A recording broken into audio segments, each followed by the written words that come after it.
Subscribe करें और bell दबाएं ताकि कोई खबर रह न जाए।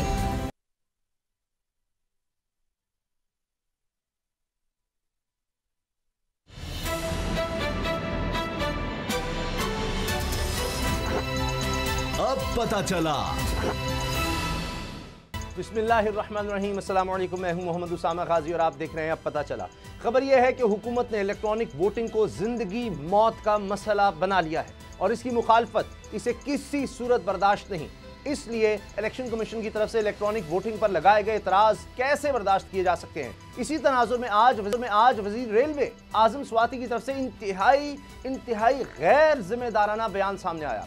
मामला यह हुआ कि आज सेनेट की कायमा कमेटी बराए पार्लिमानी अमूर का इजलास था, जिसमें इलेक्शन तरमीमी एक्ट 2021 में मुजव्वजा तरामीम पर तबादला ख्याल किया गया। इस इजलास में वफाकी वजीर रेलवे आजम स्वाति ने इलेक्शन कमीशन ऑफ पाकिस्तान पर तनकीद करते हुए कहा, इलेक्शन कमीशन ने हमेशा इंतखाबात में धांधली की है। यही नहीं, इनका यह भी कहना था कि इलेक्शन कमीशन ने पैसे पकड़े हुए हैं, ऐसे इदारों को आग लगा देना चाहिए। इन्होंने कहा कि इलेक्शन कमीशन हुकूमत का मजाक उड़ा रहा है। कमीशन मुल्क में जमहूरियत को बर्बाद करने की हकदार नहीं है। वफाकी वजीर की तरफ से अहम इदारों को यह धमकी किसी सूरत मुनासिब नहीं। हुकूमत नून लीग पर इल्ज़ाम लगाती रही है कि वो इदारों पर हमला करती है, इन्हें मुतनाज़ा बनाती है। नून लीग के इस रवैये को मुल्क दुश्मनी कहा गया, लेकिन सवाल यह है कि आजम स्वाति का यह बयान क्या इसी सिलसिले की कड़ी नहीं? हकीकत यह है कि आजम स्वाति ने यह बयान हुकूमत की ईमा पर ही दिया है।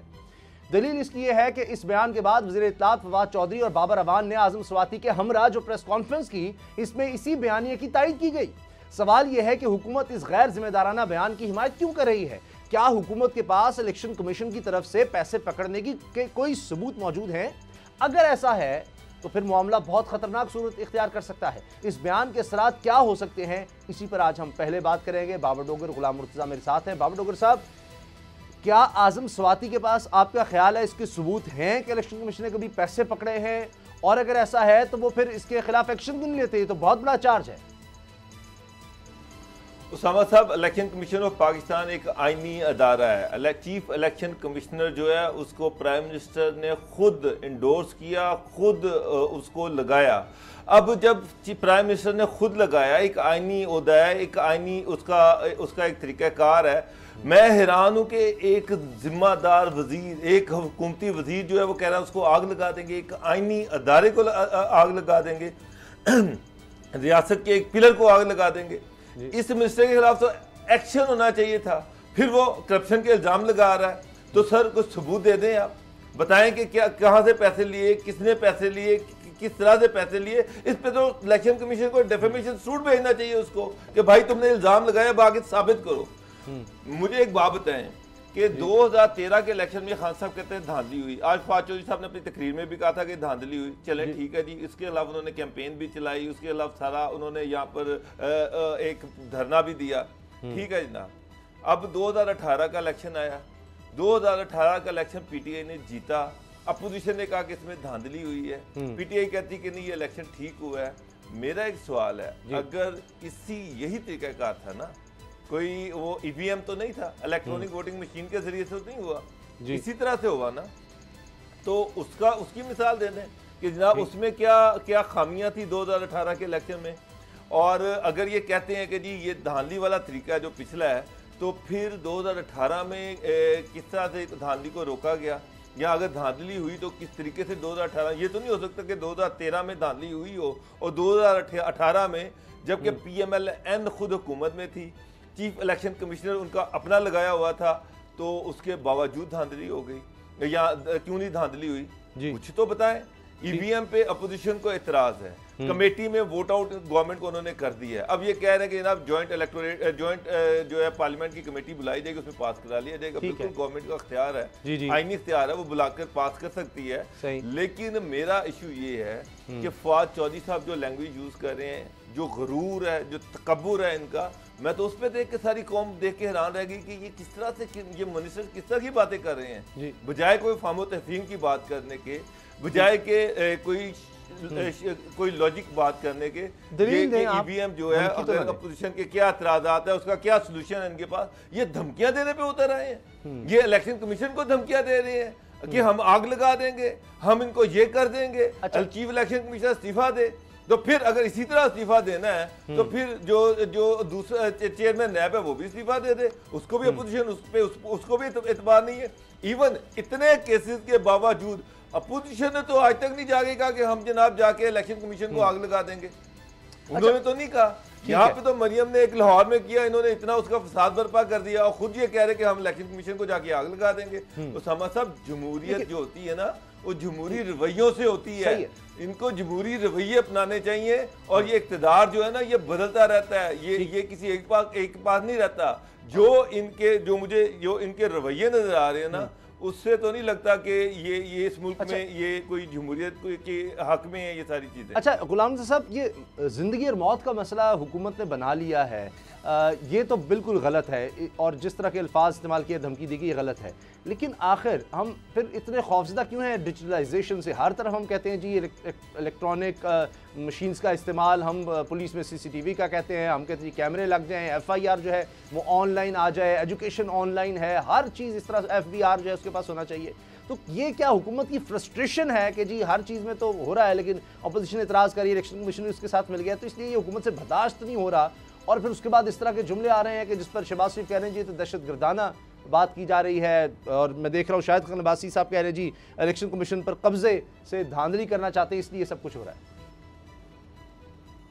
अच्छा, ये जो आज सूरत हाल डेवलप हुई है ये काफ़ी दिनों से ये ऐसा पक रही थी अंदर अंदर।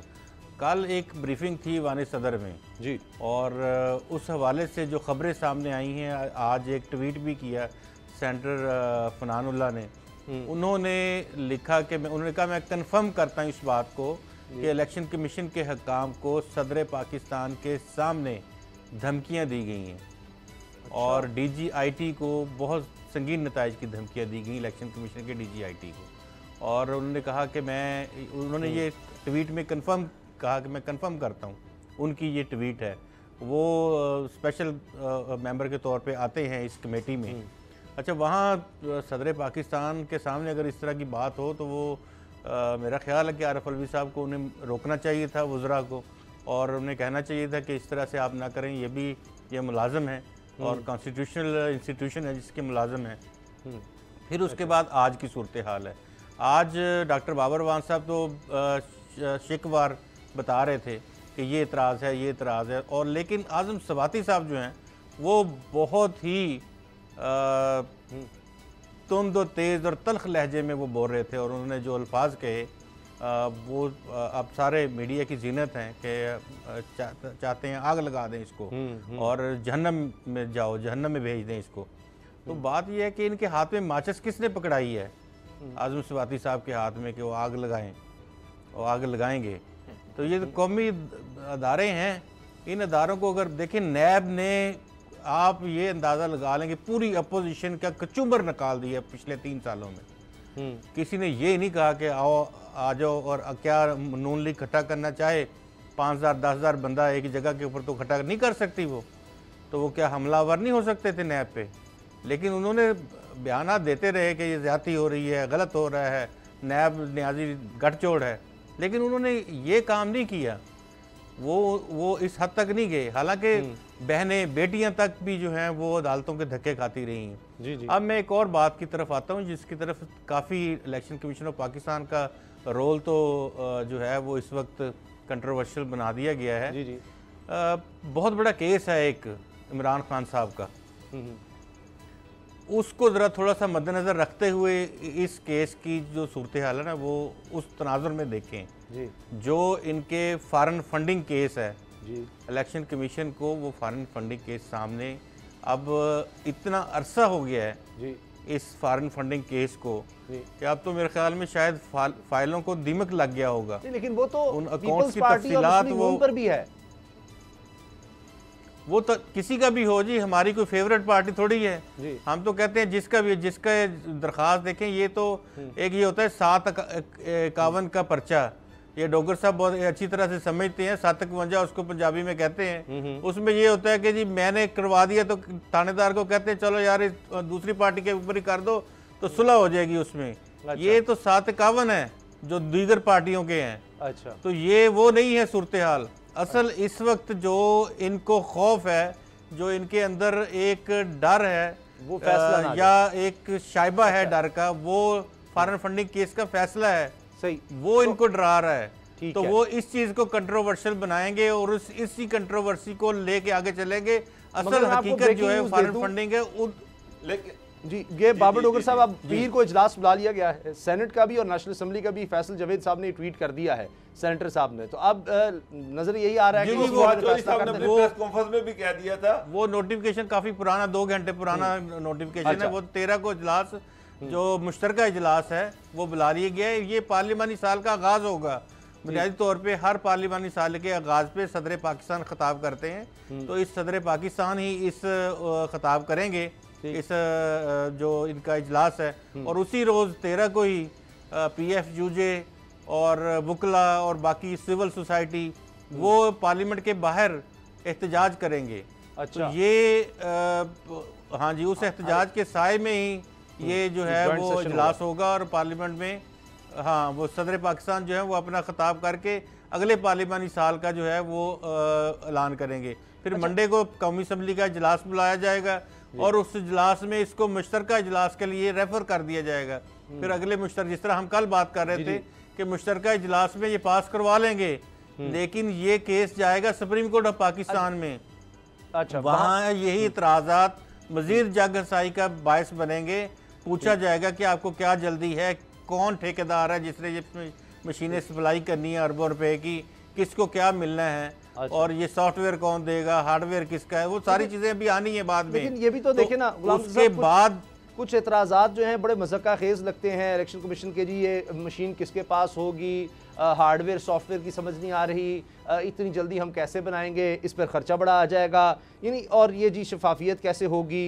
ये अजीबोगरीब बातें नहीं लगती, क्योंकि आज के दौर में बाबर साहब आपको ये अजीबोगरीब बातें नहीं है।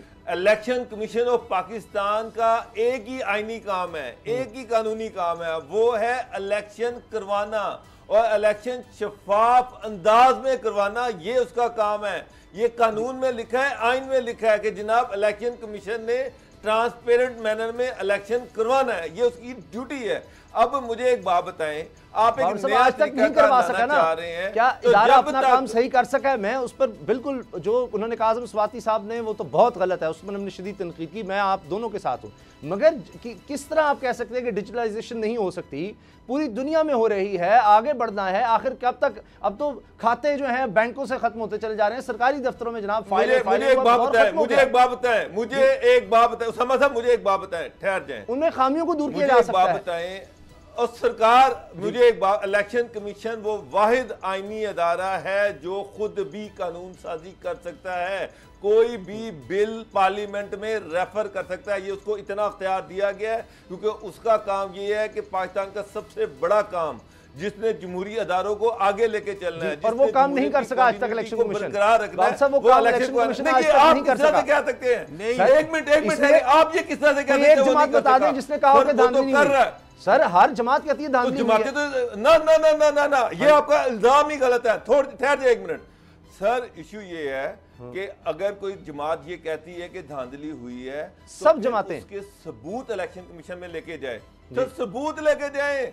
जुबानी तो आप अभी कह रहे हैं धांधली हुई है, मुझे क्या पता धांधली हुई है नहीं हुई। 2013 के इलेक्शन में खान साहब कहते थे धांधली हुई, वो हार गए। 2018 के इलेक्शन में नहीं कहते धांधली हुई है। 10 का इलेक्शन में लोग मर जाते हैं, हर इलेक्शन में लोग मर जाते हैं, हर इलेक्शन में जनाब वो इलेक्शन कमीशन के कानून की खिलाफवर्जी हो रही है। आप फिर कह रहे हैं इलेक्शन कमीशन अच्छा काम मरने से रोकना, आप मुझे बता दें क्या मरने से रोकना इलेक्शन कमीशन का काम है? क्या इलेक्शन कमीशन का किरदार मिसाली है? क्या काम है? नहीं, आप मुझे बता दें इलेक्शन कमीशन क्या मिसाली किरदार अदा कर रहा है जिस पर हम फख्र कर सकते हैं कि ये इदारा बहुत अच्छा काम कर रहा है? मुझे एक चीज बता दें उसामा साहब, मुझे एक चीज बता दें, इलेक्शन करवाना है इलेक्शन कमीशन ने, क्या आप गन पॉइंट पे इलेक्शन करवा सकते हैं? नहीं करवा सकते। क्या आप जबरदस्ती करवा सकते हैं कि हम यही चाहते हैं, इसी तरीके से तुमने इलेक्शन करवाना है? लेकिन मसला ये है, अगर उनके पास उन्होंने 37 रिजर्वेशन दी हैं जी तो बजाय कि हम इलेक्शन कमीशन को आग लगा देंगे, जिस तरह से अभी गुलाम मुद्दा साहब ने कहा कि उनके DGIT को कहा कि हम तुम्हें निशाने इबरत बना देंगे, क्या ये तरीका करवाने का? उनकी रिजर्वेशन को दूर करें, पब्लिक में बताएं ये रिजर्वेशन है, तो ये हम दूर कर रहे हैं। ये क्या तरीकाकार है कि आप उसको धमकियां दे दें। एक और चीज, चेयरमैन इलेक्शन कमीशन एक आईनी प्रोसीजर के एक तरीकाकार के तहत बनाया गया है। अपोजिशन और जो गवर्नमेंट है उन्होंने मिल के एक कंसल्टेशन के साथ उसको बनाया है। उसको निकालने का भी एक आईनी तरीका है। ये अब कह रहे हैं जी रिजाइन दे दो, ये उसको थ्रेट कर रहे हैं, अंडर प्रेशर कर रहे हैं।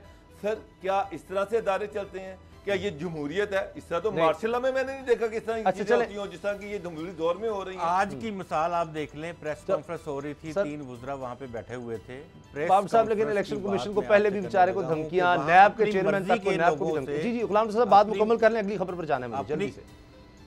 अपनी मर्जी के लोगों से, जर्नलिस्टों से सवाल करवाए गए। 1-2 लोगों ने, जेन्युइन जर्नलिस्टों ने हाथ खड़ा किया कि हमने भी सवाल करना है, तो उन्हें सवाल करने की इजाज़त नहीं दी गई। और उसके बाद वो उठ के खड़े हो गए। उन्होंने कहा जी ठीक है, फिर आप इन्हीं से प्रेस कॉन्फ्रेंस कर लिए करें या अपनी तरफ बुला लिया करें इन 3-4 लोगों को जिनसे सवाल आपने करवाना है। ये तो हालत हो गई है भाई हमारे मुल्क की। और तकब्बुर का जो आलम है वो बस खुदाई का दावा नहीं है, बाकी कोई इससे कम मामलात नहीं है इस वक्त। जो तकब्बर है, आज़म स्वाति साहब अमेरिका जा नहीं सकते, उनकी अपनी हालत ये है। और यहाँ पे वो शफाफियत की और बाकी सारी, और क्या हालत इन्होंने की थी वहाँ गरीब खानदान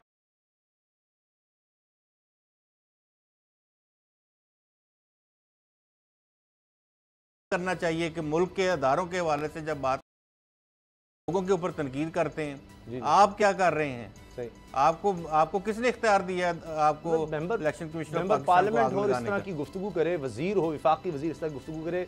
बिल्कुल भी ये नहीं होना चाहिए। और खासतौर पर उसके बाद जिस तरह प्रेस कॉन्फ्रेंस किया वो तो ऐसे जैसे इंडोर्स किया जाए, उनकी क्या जरूरत थी फिर उसके बाद आज़म स्वाति के साथ इस तरह प्रेस कॉन्फ्रेंस करने की। चलें, अब जमहूरियत की बात हो रही है, उसमें इदारों की बात हो रही है, तो इसमें इलेक्शन कमीशन के साथ एक और बड़ा इंपॉर्टेंट फैक्टर है, वो है अपोजिशन। लेकिन अपोजिशन के अंदर जो अपोजिशन हो रही है वो बड़ी ही दिलचस्प सूरत हाल है। बिलावल भुट्टो जरदारी पर इल्ज़ाम लगा दिया है मौलाना फजलुर रहमान साहब ने कि इन्होंने डील कर ली है इस्टेब्लिशमेंट के साथ। फिर ये भी कहा है कि जी जो ऑफ़र बिलावल को हुई थी वो ऑफ़र हमें भी हुई थी, लेकिन हम माने नहीं। हमें हर चीज़ का पता है, हर चीज़ हमारे नोटिस में है, लेकिन अगर हम इस पर मुहाज़रे करें तो सुई भी नहीं बचेगी। अब बिलावल भी जवाब दे रहे हैं तुर्की ब तुर्की। वो कह रहे हैं कि जी ये जो अपोजिशन है, या अपोजिशन कर लें या आप कहें कि हुकूमत के सहूलतकार हैं, आप तो हुकूमत को बचा रहे हैं। हम जो आइडिया देते हैं जी बुज़दार को गिराओ, आप उस तरफ आते नहीं हैं। अपने वोट का इस्तेमाल करें, वोट को इज्जत की जब बात करते हैं। तो गुलाम मुर्तज़ा साहब, ये कौन सी डील हो गई है बिलावल के साथ इस्टेब्लिशमेंट की, और क्या पेशकश बिलावल को हुई थी जो बिलावल ने तो मान ली, फजलुर रहमान साहब या PDM नून लीग नहीं मानी? देखें, जो उनको अपोजिशन के हवाले से जो बात कल भी हुई थी, आज भी उस हवाले से जो मौलाना फजल रहमान का मौक़िफ़ है कि इन्होंने PDM को ख़त्म करने में मीर जाफ़र और मीर सादिक का किरदार अदा किया है। पाकिस्तान पीपल्स पार्टी ने जो उन्हें डील दी गई है, देखें तमाम केसेस जरदारी साहब के अब कहाँ पे तारीखें पढ़ रही हैं उनकी, कहाँ वो अदालतों के धक्के खा रहे हैं। अब तो पुरसकून है काम। कहाँ गया वो 1400 अरब रुपए का जो पापड़ वाले और फलां वाले, जो कुल्फ़े वाले और ईंटों वाले, भट्टे वाले, वो मज़दूरों वाले पैसे, वो कहाँ हैं? वो केस किधर है? वो केस ख़त्म हो गया। FIA की रिपोर्टें चल रही हैं, कभी किधर तारीख पड़ रही है, कभी उधर तारीख पड़ रही, सब पूरा काम आसान हो गया है। और कौन अंधा जो है वो भी नहीं, इस शायद उसको भी महसूस हो जाएगा इस हवाले से जो सेनेट में इन्होंने किया। तो क्या कोई जमहूरी कुव्वत वो उसको देख के ये कह सकती है कि ये कोई अपोजिशन वाला किरदार अदा किया था पाकिस्तान पीपल्स पार्टी ने? क्या ये वो पाकिस्तान पीपल्स पार्टी है जिसकी बुनियाद जुल्फ़िकार भुट्टो ने रखी थी और ये सूरत हाल थी? तो ये वाक़अतन सही बात है कि उनके कान में भी फूंक मारी गई थी कि आपको अगला जो इंतखाबात हैं उसमें अच्छी सीटें देंगे, आपका पूरा शेयर देंगे, आपको वज़ीर-ए-आज़म बना देंगे। मौलाना फजल रहमान साहब को ये ऑफ़र हुई है और उन्होंने कहा कि नहीं, इस वक्त ये सूरत हाल नहीं है। इस वक्त आयन और की बात है, आयन की बालादस्ती की बात है। इस वक्त जो RTS बैठाया गया था, जो जाली मैंडेट दिया गया था, अभी उसकी बात हो रही है। अभी नए इलेक्शंस की बात नहीं हो रही, नया इलेक्शन आएगा तो नए इलेक्शंस के हवाले से भी बात कर लेंगे। तो ये उन्होंने ये कहा है कि बिलावल को जो लॉलीपॉप कहते हैं, उनका ये कहना है मौलाना फजल रहमान का कि बिलावल को जो लॉलीपॉप दिया गया है कि आपको वज़ीर-ए-आज़म बनाएंगे, पंजाब में भी सीटें लेके देंगे और बाकी इलेक्टेबल्स जो हैं उनको भी शामिल करेंगे। तो इसीलिए उनके अंदर आप ये देखें ना कि कितनी कितनी बड़ी बातें वो कर रहे थे गिलगित बल्तिस्तान के इलेक्शन में, फिर कश्मीर के इलेक्शन में। कश्मीर में आप जानते हैं शेयर उनको उनके बराबर दिया भी गया है और उसके बाद उनकी सारी पॉलिटिक्स देख लें तो वो पीडीएम की पॉलिटिक्स कुछ और अंदाज में है, इनकी पाकिस्तान पीपल्स पार्टी की पॉलिटिक्स जो है वो किसी और अंदाज में चल रही है।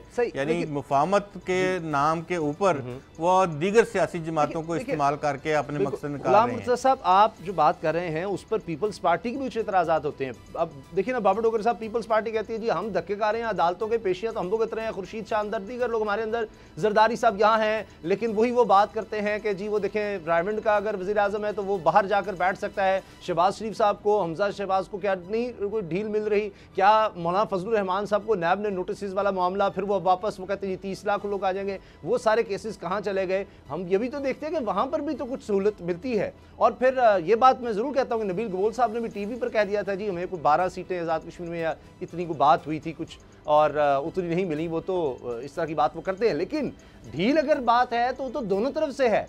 मुलाकातें हैं तो फिर ये अब सब मान रहे हैं कि जी मुलाकातें इस्टेब्लिशमेंट से सब ने की हैं, तो हमाम में तो फिर सब नंगे हैं।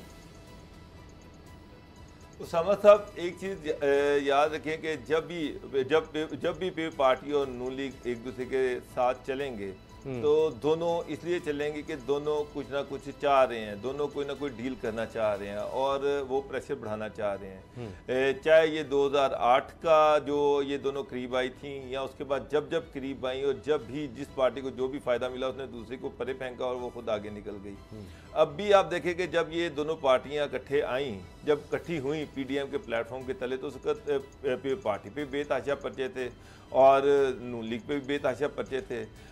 उसके बाद क्या हुआ, मियाँ साहब बाहर चले गए और उसके बाद आगे देख लें कि फिर पार्टी की जब बारी आई उन्होंने अपनी डील की, उन पे अपने केसेस खत्म करवा लिए, खत्म तो नहीं करवाए लेकिन वो जो प्रेशर था वो रिलीज हो गया। फिर पार्टी को एक टाइम आ रहा था, ऐसे लग रहा था कि शायद सिंध गवर्नमेंट को वैसे तोड़ दिया जाए, लेकिन अब फिर पार्टी के चले हम ब्रेक लेते हैं जी। ब्रेक के बाद बात करेंगे कि दो बयानी अब यहाँ तक आ गए, हर चीज़ में दो बयानी हैं नून लीग में। मियाँ नवाज शरीफ की वापसी के हवाले से भी दो बयानी आ गए हैं। ब्रेक के बाद बात करते हैं।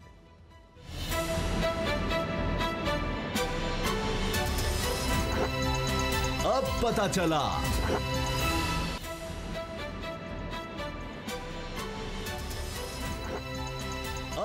चला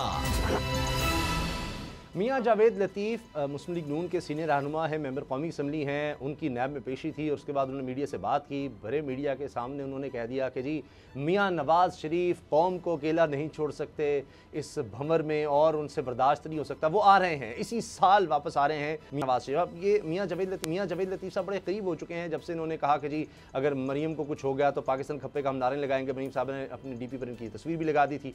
अब मियाँ जावेद लतीफ़ ने जब ये कहा तो ब्रेकिंग न्यूज़ बन गई, इनको मुख्तलिफ चैनल्स पर बुलाया गया और ये अपनी बात पर कायम रह के जी मियाँ नवाज शरीफ साहब आ रहे हैं और वो चौथी दफ़ा वज़ीर आज़म बनने जा रहे हैं, क्योंकि जिन लोगों ने उनको निकाला उनको अंदाज़ा हो गया कि उनके बगैर मामला नहीं चल सकते। लेकिन मरीम औरंगज़ेब साहिबा ने फिर ये कहा है कि नहीं ऐसा कुछ नहीं है, जब तक मियाँ नवाज शरीफ साहब का इलाज मुकम्मल नहीं हो जाता, जो कि वैसे मैं आपको बता दूं अभी तक शुरू ही नहीं हुआ, तो जब तक डॉक्टर क्लीन चिट नहीं देते वो हरगिज़ वापस नहीं आएंगे। अब पता नहीं नैब में जाने के बाद मियाँ जावेद लतीफ़ गुस्से में थे कि जी हम यहाँ धक्के खा रहे हैं, तो उन्होंने इस तरह से ऐलान कर दिया मियाँ नवाज शरीफ को एम्बैरस करने के लिए कि जिस तरह होता है किसी को लाने के लिए जी ये लड़के दिखाएगा आपको, देखें ये बड़ा शेर है, बड़ा बहादुर है। वो खाम खा वो बैठा हुआ है दुबक के, कोई आदमी और कह रहे कि जी ऐसी मेरा नाम ले दिया। तो ये गुलाम मुर्तज़ा साहब ये किस्सा क्या हुआ है? मियाँ जावेद लतीफ़ साहब करीब तो बहुत हैं, उन्होंने ऐलान कर दिया, पार्टी पीछे से भाग गई मियाँ साहब की वापसी पर। तो ये क्या हुआ है, टार्जन की वापसी क्यों नहीं हो रही? देखें, जो मियाँ जावेद लतीफ़ साहब ने जो बात की है वो अपनी उनकी बात पीछे चली गई कि उनके साथ नैब में क्या हुआ, उनके ऊपर क्या केस था, सासे कौन से थे और किस चीज़ के सवाल जवाब हुए, वो साइड पे हो गई चीज़ें। उन्होंने वो ऐलान कर दिया कि मियाँ साहब आ रहे हैं, बस हमने पूरे मीडिया ने वो कान पकड़ लिया और अपना कान नहीं देखा कि है कि नहीं, वो उसके पीछे भागने शुरू किए, कान ले गया।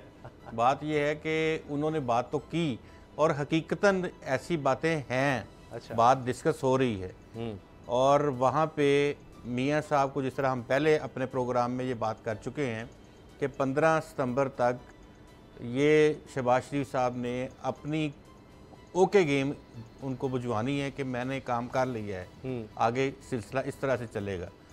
ये एक दरमियान में फिलर थोड़ा सा प्रेशर मजीद करें जी, काम क्यों नहीं कर रहे, देखें पाजी आ जाएंगे फिर, तो फिर हम क्या करेंगे, हम तो पाजी के पीछे चलेंगे, तो फिर ये होगा। इसलिए इसको थोड़ा सा यानी कि स्पीड अप करने के लिए काम को, कि काम जो भी चल रहा है इसको बस आप फाइनल टचेस दें और क्लियर करें, ताकि भाईजान को रिपोर्ट भिजवाएं कि आप आराम करें, उधर इलाज करवाएं, अपना आने की ज़रूरत नहीं है, तो आप इलाज करवाते रहें, हम इधर पॉलिटिक्स करते हैं। अच्छा। तो असल इसमें ख़बर आज के हवाले से जो कल वो थी, ये ख़बर ये है इसमें मियाँ नवाज शरीफ, और अगर ये चीज़ फेल होती है, इनकी जो बातचीत चल रही है वो उस लेवल तक नहीं जाती, फिर आप ये देख लीजिएगा कि वो आएंगे और वही लीड करेंगे, बेशक वो जेल से करना पड़े उनको या किधर से भी करना पड़े, तो वो ये इस चीज़ को फिर वो खुद लीड करेंगे आगे। अच्छा, अब आपने बड़ी ज़बरदस्त बात की है कि वो सवाल क्या थे, और वाकई मैं मानता हूँ कि मीडिया में वो उस तरह से हाईलाइट नहीं हुआ, लेकिन मैं आपको बता देता हूँ कि जी मियाँ जावेद लतीफ़ साहब से तकरीबन 2 घंटे तक पूछगछ हुई और इनके रिश्तेदारों के नामों पर भारी जायदादें बनाने के ज़राए पूछे गए और तफ्तीशकारों को ये मुतमिन भी नहीं कर सके। इल्ज़ाम ये है नैब का कि सियासत में आने के बाद आपने अपने बहन भाइयों के नाम पर अरबों रुपए के असासे हासिल किए हैं। नैब का कहना था कि सियासत में आने से कबल वो मुबैना तौर पर हबीब कॉलोनी शेखुपुरा में विरासत में मिलने वाले 12 मरले के घर में रहते थे। इन्होंने मुबैना तौर पर अपने काले धन को छुपाने के लिए रिश्तेदारों के नाम पर अपने अक्सर असासे हासिल किए। जावेद लतीफ़ ने कहा कि नैब ने इनसे असासे बनाने के इख्तियारात के मुबैना गलत इस्तेमाल के बारे में सवाल किया। इनका कहना था कि नैब के सवालात का जवाब देने के बावजूद ब्यूरो की जानिब से मेरे खिलाफ तहकीकात ख़त्म नहीं की जा रही। फिर कहा जी मैं गुज़श्ता 3 सालों से इस तरह की तहकीकात का सामना कर रहा हूँ, मेरे खिलाफ इख्तियारात का गलत इस्तेमाल या बदुनवानी साबित नहीं हुई। इख्तियारात का गलत इस्तेमाल, बदुनवानी साबित नहीं, लेकिन ये नहीं वो बता रहे कि अरबों रुपए की जायदादें जो इनके रिश्तेदारों पर किस तरह बनी। अब बात तो ये है बाबर डोगर साहब कि ये है, आप भी जानते हैं, मैं भी जानता हूँ, शेखुपुरा का बच्चा जानता है कि ये कितनी दौलतमंद शख्सियत हैं, कौन सा काम है जो ये नहीं कर रहे वहाँ पर, पेट्रोल पंप और पता नहीं क्या कुछ है और किस तरह से बना, कहाँ से कहाँ चलेगी इनकी जायदादें। मगर इन्होंने जो ये मियाँ नवाज शरीफ साहब के हवाले से बात कर दी है, अब ये तो मरियम ने भी कहा था कि अगर मगर नहीं, मियाँ साहब आ रहे हैं और आज गारंटी दे दें, आज मुझे गारंटी दे दें, आज शाम को बुला लेती मियाँ नवाज शरीफ को, तो इसका मतलब है वो इलाज लूज तो छोड़ देना, वो गारंटी नहीं मिल रही। नहीं, किस चीज की गारंटी देने के? मियाँ साहब इंसाफ, वो कहते हैं इंसाफ चाहिए, इंसाफ। उनको इस्लामाबाद एयरपोर्ट से सीधा प्राइम मिनिस्टर हाउस में लेके जाया जाएगा या प्रेसिडेंट हाउस लेके जाया जाएगा, वहां से उनको वो दिलवा दिया जाएगा, इस चीज की गारंटी। चले, मैं एक मफरूज़ा है, मियाँ साहब 3 महीने के बाद आ जाते हैं तो क्या होगा? क्या गवर्नमेंट गिर जाएगी? क्या नए इलेक्शन हो जाएंगे? क्या उन पे केसेस ख़त्म हो जाएंगे? क्या उनकी सज़ा माफ़ हो जाएगी? मतलब क्या होगा? वो जेल से उतरेंगे, वहाँ पर जनाब जो नहीं सर, मियाँ साहब मियाँ जावेद लतीफ़ कह रहे हैं चौथी दफा वज़ीर आज़म है नवाज शरीफ, उन रियलाइज हो गया जिन लोगों ने निकाला था कि सर वो जावेद लतीफ़ साहब जो मर्जी कहते रहे। गुलाम मुर्तज़ा साहब ने बड़ी अच्छी बात की है कि जावेद लतीफ़ जिसके पास आधे मरले की कपड़े की दुकान थी, 12 मरले का घर था, आज वहाँ पर 3 फ्लोर मिले, पता नहीं कितने वहाँ पे ईंटों के भट्टे, बेतहाशा वहाँ पर पेट्रोल पंप्स, बेतहाशा कीमती अराजी पे कब्जे, ये सारा अरबों रुपए का पैसा कहाँ से आ गया? वो बंदा जिसकी आधे मरले की कपड़े की दुकान थी, वो पहले ये बताया कि उसके पास अरबों रुपया, ये सारा कुछ कहाँ से आया? ये तो वो बंदा है कि जब पूरे पाकिस्तान में गैस बंद थी तो इसका पेट्रोल पंप जो होता था वहाँ पर गैस जो है चोरी से चल रही होती थी, बिजली वहाँ पर चोरी से चल रही होती थी। FIA में इनके खिलाफ पर्चे दर्ज हुए हैं बिजली चोरी और गैस चोरी के। मगर ये नजरियाती सियासतदान बने, ये सारे नजरियाती इसी तरह के हैं। जितने चोर डाकू चाहिए ना, ये बाद में सारे नजरियाती बन जाते हैं। जहाँ तक मियाँ साहब के, पहले भी मियाँ साहब लंदन गए थे, आपको पता है, जब कुलसूम नवाज जो है उनका इलाज के लिए लंदन के गए थे, लेकिन उस वक्त इलेक्शन आ गया, इलेक्शन सर पे था और नून लीग जो थी वो ये समझ रही थी कि अगर मियाँ साहब बाहर रहे तो वो शायद नहीं जीत सकेंगे, क्योंकि मियाँ साहब का बाहर रहना जो है उसके बाद कोई पार्टी को लीड नहीं कर पा रहा। तो मियाँ साहब को उनका था चाहे वो जेल चले जाएं, लेकिन मियाँ साहब को पाकिस्तान जूं ही वो लैंड करेंगे नून लीग की कैंपेन उठ जाएगी।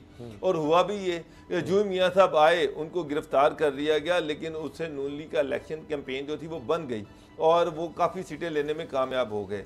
अब भी वो ये अगर मियाँ साहब आते हैं, देखिए उसामा साहब, एक टाइमिंग होती है हर चीज़ की, ये नहीं है कि वो सुबह मुंह उठा के आ जाएं और जेल में चले। तो उससे क्या होगा, पहले भी तो यहीं जेल में बैठे हुए थे, कितनी कैंपेन को उन्होंने लीड कर लिया, कितना कि नून लीग के वर्कर को उन्होंने जेल में बैठ के चार्ज कर लिया, पता ही नहीं था अंदर क्या हो रहा है क्या नहीं हो रहा। वो 15 दिन के बाद 4 बंदे उनको मिलने जा सकते थे, तो और ना वहाँ पर सख्तियाँ लहदा थी। तो अब मसला ये है कि अगर तो यहाँ तो इलेक्शन करीब आ जाते हैं, इंटरम सेटअप आ जाता है, तो फिर मियाँ साहब जो हैं हो सकता है कि उन दिनों में मियाँ साहब आएँ और आके वो चाहे एयरपोर्ट पे गिरफ्तार हो जाएं, चाहे एक विक्ट्री का निशान बना दें, चाहे मीडिया में हाइप तो आएगी। लंदन से जब वो पाकिस्तान तक पहुंचेंगे, सारे दुनिया का पाकिस्तान का मीडिया उनके साथ होगा, यहाँ पर लैंड करेंगे, चाहे अरेस्ट हो जाए, 4 लफ्ज कह दें, वो खबर बन जाएगी। तो नून लीग की जो वर्कर है उसको वो मोबिलाइज हो जाएगा, वो चार्ज हो जाएगा। लेकिन उसके अलावा तो आने का कोई मकसद मुझे नजर नहीं आ रहा। मगर मियाँ साहब आएंगे तो क्या हो जाएगा, पहले आए थे तो क्या हो गया।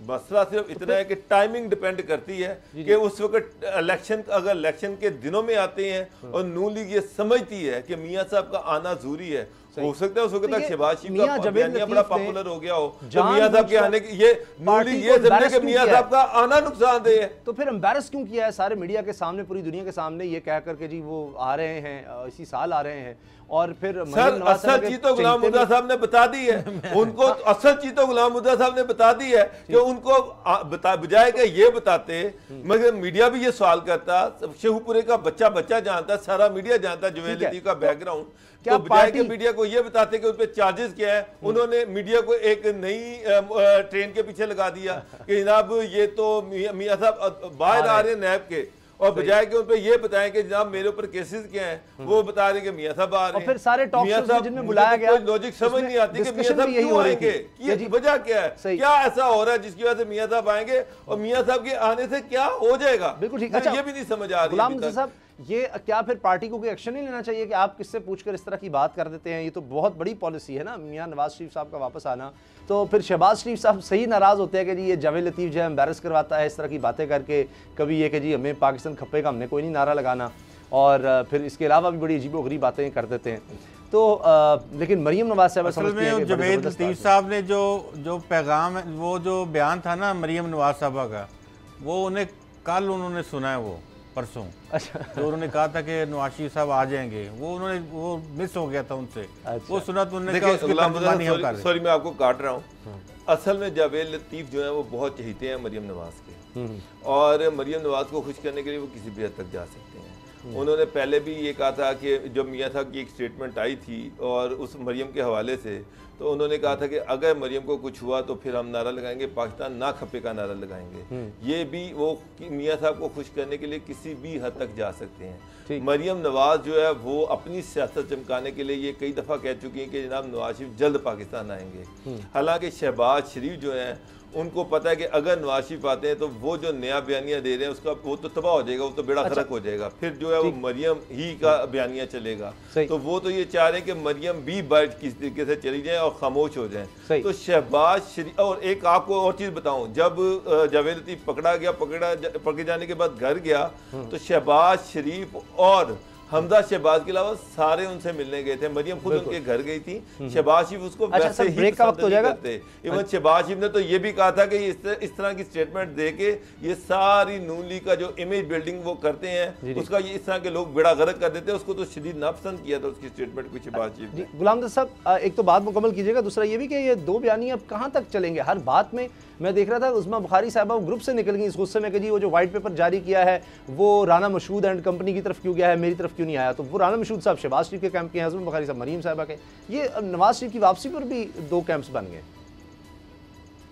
देखिए दो कैंप्स तो आप ये देखें कि एक राइट है एक लेफ्ट है, एक भाई नवाज शरीफ है एक शहबाज शरीफ है, दोनों अपना अपना काम कर रहे हैं और उसको चलाने वाले उसका साथ उसके, वो आपको पता है ना कि जब वो म्यूज़िक कंसर्ट होता है या कवाली होती है तो सब लोग साथ ही होते हैं ना, कोई ढोलकी वाला कोई बाजे वाला और कोई सरंगी वाला, अपना अपना काम सारे करते हैं, म्यूज़िक बनता है। यही काम इस तरह से है, उनके साथ भी है उनके साथ भी इनका काम बनने लगता है शहबाज शरीफ साहब का, तो इधर से कोई ना कोई ज़्यादा तेज़ आवाज़ में बाजा बजा देता है। लेकिन मैं इसमें इसका मैं बैकग्राउंड बता दूँ। देखिए जहाँ तक उस्मा बुखारी की बात है, उनके जो हस्बैंड है समीउल्लाह चौधरी वो MP हैं पंजाब लाहौर से नून लीग के, वो हमजा शहबाज के सियासी मशीर हैं और हमजा शहबाज जो है वो उनको अपने सियासी उस्ताद कहते हैं, तो हमजा शहबाज के वो बहुत करीब हैं।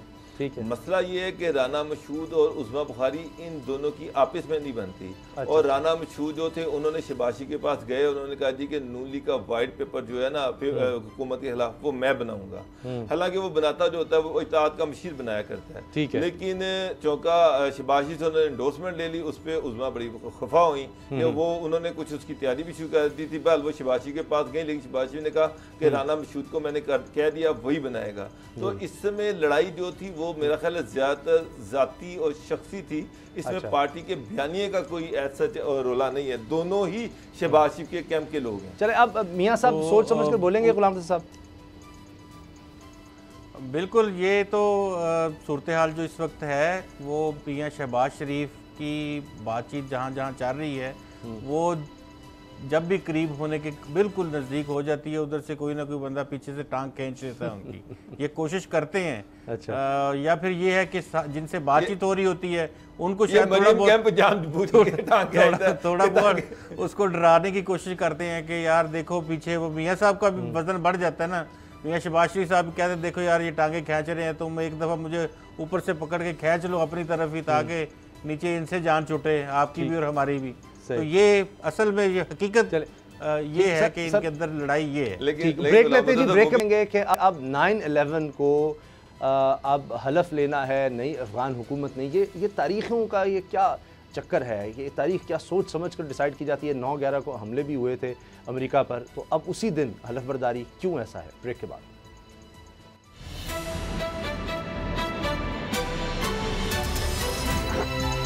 अब पता चला।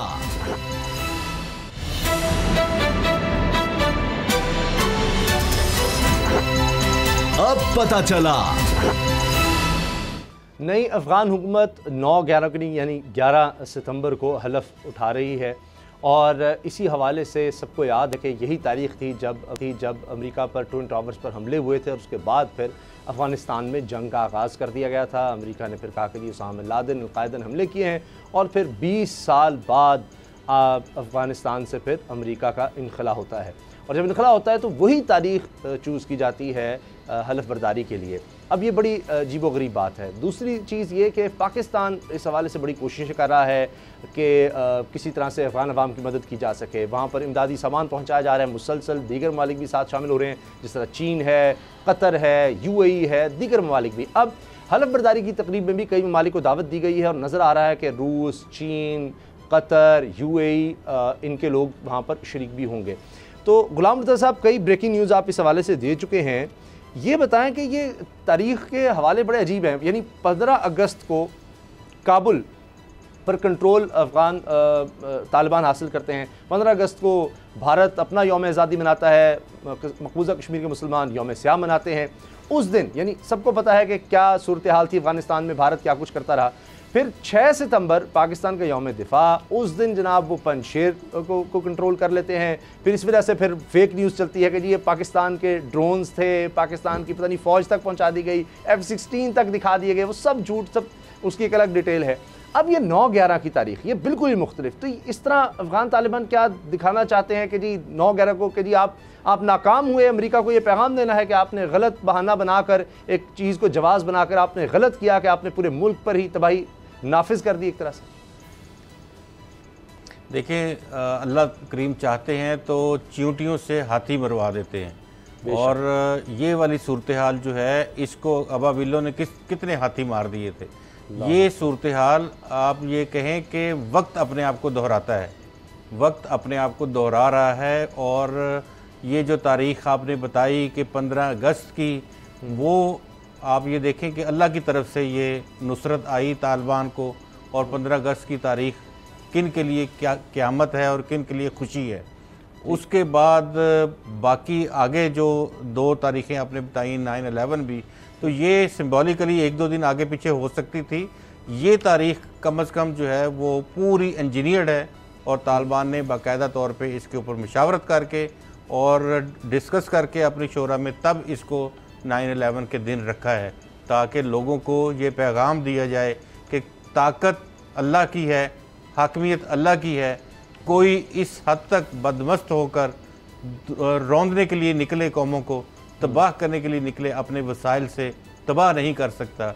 और वही लोग जिनको पूरे के पूरे मुल्क को मिटाने के लिए पूरी दुनिया इकट्ठी होकर आई थी, तो आज वही अल्लाह का नाम लेके तिलावत कलाम पाक करते हुए वो अपना हलफ उठाएंगे। तो ये बिल्कुल मशावरत के साथ 9/11 की तारीख रखी गई है। और 9/11 का जो सिंबॉलिक है कि उन्होंने उन वाक़यात को इनसे जोड़ा था। इनका कसूर तो सिर्फ ये था कि इनसे कहा गया कि उसामा बिन लादेन को वापस दे दें। इन्होंने कहा कि हमारा गेस्ट है, हमारा मेहमान है, इमारत इस्लामी जो है वो अपने मेहमान की उसको ये नहीं कह सकती कि आप यहाँ से चले जाओ, हम उसको ये नहीं कह सकते कि हम उसको पकड़ के आपको नहीं दे सकते। वो हमारे हुक्मरानों जैसे थोड़ी थे जिन्होंने डॉलरों के सबूत भी इन्होंने मांगे पाकिस्तानी थे वो बेच दिए। अफगान तालिबान ने कहा था सबूत आपके पास हैं तो वो आप हमें दिखाएं, या हम उसके बाद फिर उन्होंने कहा कि हम किसी इस्लामी कोर्ट में चलवा लें, किसी इस्लामी मुल्क जिसको वो माने।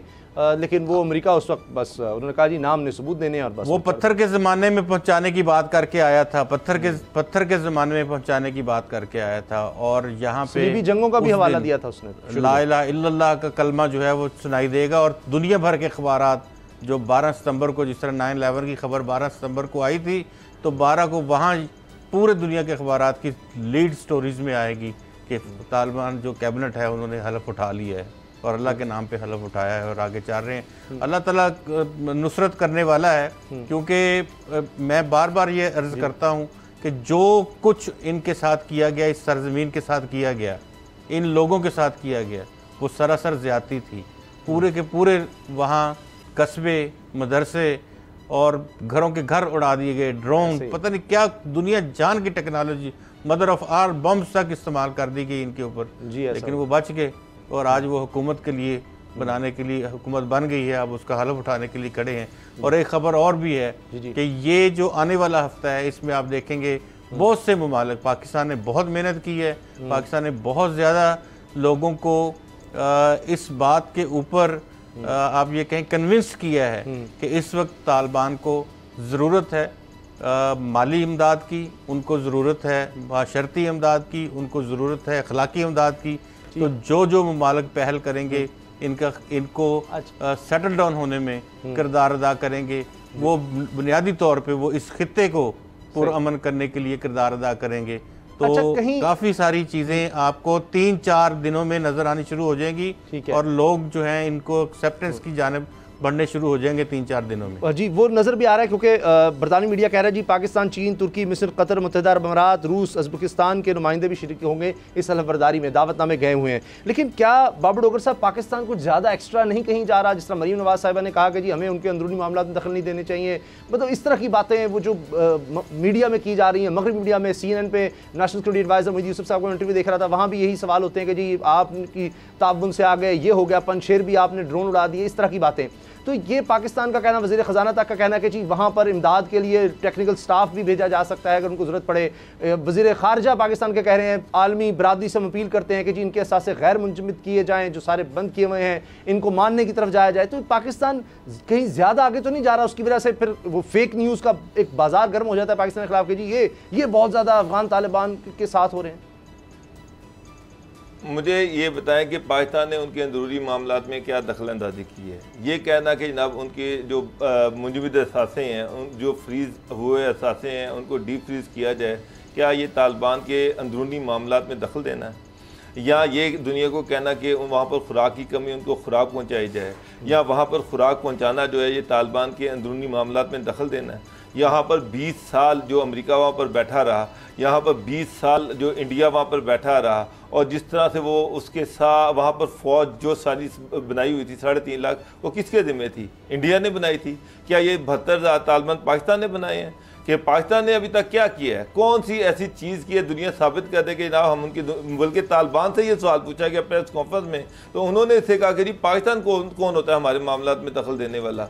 तो वो तो खुद तालिबान ने उसको रिजेक्ट कर दिया कि जी हम अपने मामला खुद देख रहे हैं। तो पाकिस्तान तो सिर्फ उनकी अखलाकी मदद कर रहा है। पाकिस्तान ये चाहता है कि वहाँ पर जो गरीब बेचारे लोग हैं, 4 करोड़ की आबादी का ये मुल्क है, वहाँ पर कहत फैल रहा है, लोगों के पास खाने को अशिया नहीं है, तो सारी दुनिया से ये अपील कर रहा है कि वहाँ पर खाना दिया जाए, उसकी मदद की जाए। क्या मदद करना, ये रिक्वेस्ट करना दुनिया से कि क्या ये दुनिया को अपने एयरपोर्ट देना कि तो आप यहाँ पर आएँ, यहाँ पर अपना सामान दें, हम अफगानिस्तान में पहुँचाएँगे, ये अफगानिस्तान के अंदरूनी मामला में दखल देना है। मेरा ख्याल है उन्होंने अपनी गवर्नमेंट खुद अपनी मुशावरत से बनाई है, उसमें हो सकता है पाकिस्तान को भी उस पर तहफ़्फ़ुज़ात हों, लेकिन वो अपनी तालिबान जो है वो अपनी गवर्नमेंट बनाने में आज़ाद हैं। जिन जिन लोगों ने उस पूरी एक 20 साल के जो तसल्लुत था, गैर मुल्की अमरीकी तसल्लुत था, उसमें जिन्होंने जद्दोजहद की, सियासी जद्दोजहद की, जिन्होंने असले के ज़रिए से जद्दोजहद की, उन्होंने उन तमाम लोगों को अकोमोडेट किया। उसमें ज़ाहिर बात है वो सारे मिलके तालिबान है, ये सारे लोग मिलके एक तालिबान बनते हैं, तो वो उनका राइट है अपनी गवर्नमेंट बनाना, वो उन्होंने बनाया। जहाँ तक 11 सितंबर की बात है उसामा साहब, एक और चीज़ भी है, 11 सितंबर को जो ओथ लिया जाएगा उसमें सारी दुनिया को एक मैसेज भी दिया जाएगा कि अफगानिस्तान की ये सरजमीन दुनिया में किसी मुल्क के खिलाफ इस्तेमाल ना होगी, ना वो होने देंगे। ये जो गवर्नमेंट है ये सिर्फ अफगानिस्तान के लोगों की वेलफेयर के लिए है, अफगानिस्तान को आगे लेके जाने के लिए, दुनिया में दहशतगर्दी फैलाने के लिए नहीं है। बस ये है कि पाकिस्तान की भी कोशिश है, सबकी कोशिश होनी चाहिए कि इस कौम ने, ये गरीब कौम अफगान कौम ने 40 साल बहुत बर्बादी देखी है, अब इनको अमन और सुकून से रहने दिया जाए और उसके लिए सब ताउन करें। प्रोग्राम देखने का शुक्रिया, इजाज़त दीजिए, अल्लाह हाफ़िज़।